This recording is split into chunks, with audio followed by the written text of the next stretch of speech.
Hi, it's Scott. ROCKFILE, another podcast review, this time of the TV show Mars. I'm a lifelong space fan.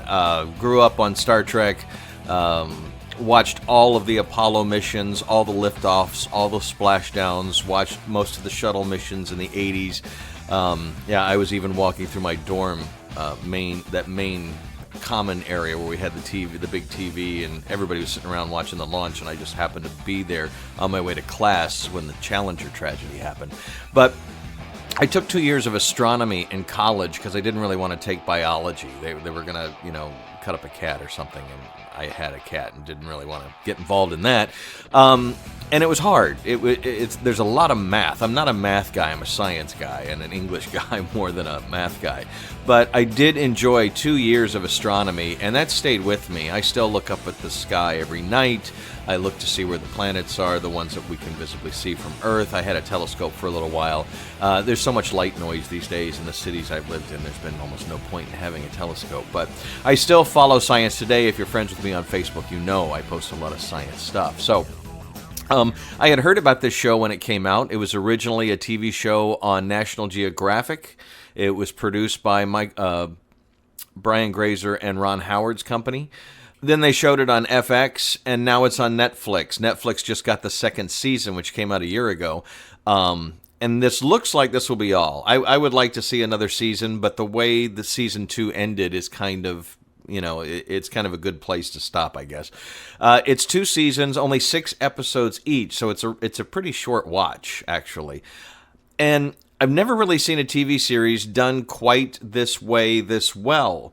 It is mostly science fiction, a docudrama, if you will, of what it would be like if we actually go to Mars in 2033, 2035. It takes place over a decade or so. And then it cuts back to 2016 when it was filmed, and interviews with Andy Weir, who wrote The Martian, and Neil deGrasse Tyson, and other scientists and other geologists and historians on what trials, tribulations, even Elon Musk is interviewed about how we're going to get back to Mars and why we should go to Mars. And the first season does a really good job of cutting back and forth. They put the year up on the screen, and they say, okay, here's your documentary part. We're going to interview some people, and here's how it relates to, boom, what's going on in the future, and it cuts back and forth. In the second season, they do away with throwing the years up. The second season debuted in November of 2018, and I guess, they had newer, but they just got rid of that. And the TV series flows really well. If you're somebody who watches science documentaries already, you'll be right at home with this. I think there are some people that were looking for more excitement. There's no aliens, there's no guns, there's no shooting, anything like that. But there are exciting things that happen, and some serious things that they have to deal with up there. And some pretty serious things we're dealing with down here. I thought the whole season was paced, or the whole series was paced really well. About season 2, episode 2, they get a little bogged down. They spend way too much time on a Greenpeace situation going on in the Arctic, and then they spend way too much time on the death of one character. And the first season, if somebody died, it was a big deal, but they didn't take like a quarter or a half of an episode and deal with it. And that really slowed things down, but then it picked back up and had, it was quite exciting, the last few episodes of the second season. But like I said, there's only 12 episodes of the show. It's definitely binge-worthy. They do a really good job. The actors are good. The special effects are movie quality. They spent a lot of money on this, obviously. The scenes on Mars are fairly realistic. It is definitely a science show. But the fiction part is very good. It gives you hope to hopefully one day we'll be here, but they're still dealing with some of the problems with corporations, with countries, with politics that we're dealing with now. And that, like I said, they cut back and show you some documentary and some interview elements that illustrate that, what we're dealing with now, that hopefully we get past by the time we're able to do this. And we are going to Mars. The tagline for the show is, we went to the moon because we had to, space race and all. We went to Mars because we wanted to. And a lot of scientists believe, and I believe, that we do need to become a spacefaring race.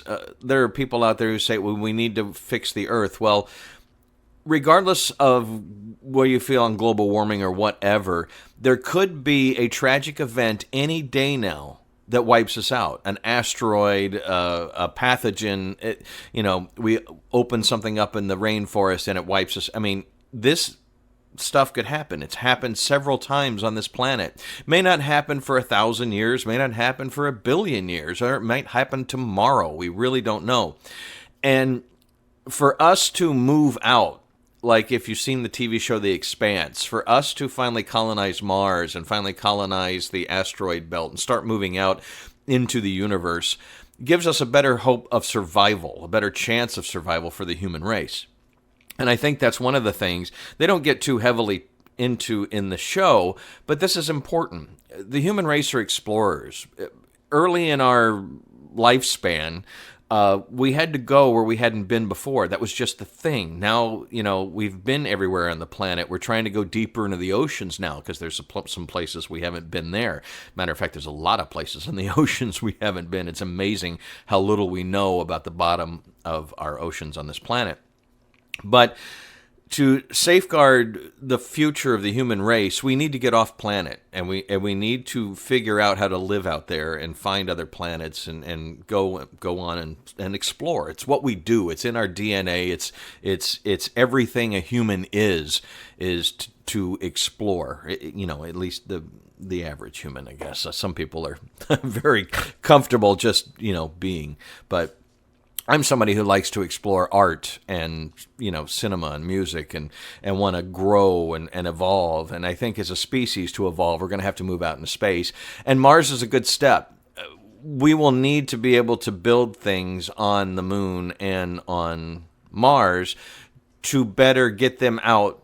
It takes so much fuel. It takes so much power to get past our atmosphere and to get past our magnetic pull and our gravity.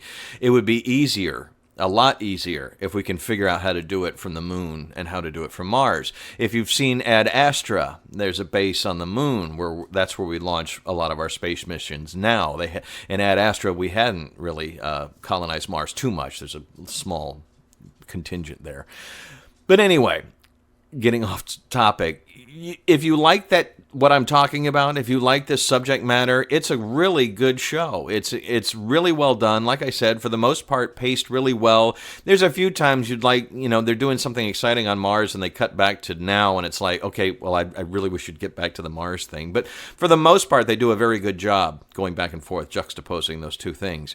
And like I said, the second season even does it better, except for around the second episode. It really got bogged down. I don't know why they it was very important to the episode story they were telling in the future, but they got really into this Greenpeace stuff that was going on in the Arctic, and they spent more time on that than they've spent on the part where they go to the Antarctic or the part where they go to Iceland or the part, they seem to just really focus on that. And I know it is important, and I do understand, but that and the death just took over that episode, where in all the other 11 episodes, you don't really get that feeling. Everything's pretty equal. And they add some new characters in the second season. Isai Morales is added as the leader of a corporation, and that adds some more dramatic tension that wasn't in the first season.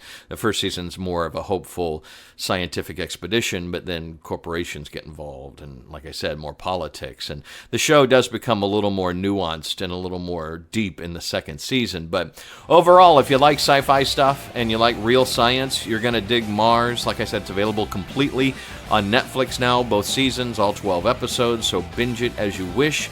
If you like that kind of thing, you're really going to enjoy it. I'm Scott Hamilton. I'm ROCKFILE. My website is therockfile.com. If you want to hear more reviews, more interviews, more... let's do some more Ask Me a Question stuff. That would be fun. Got a couple of those up, too. Podcasts are available to be subscribed to on Google Play, on iTunes. That's where most of you are listening. Thank you. Also in your podcast app on your iPhone right now. Also on Spotify. Yep, I'm even on the streaming service. So look for ROCKFILE, subscribe, and enjoy. I also have a Patreon page if you want to kick in $1 or $2 each month to help support this podcasting experiment. I'm Scott Hamilton. Thank you for listening.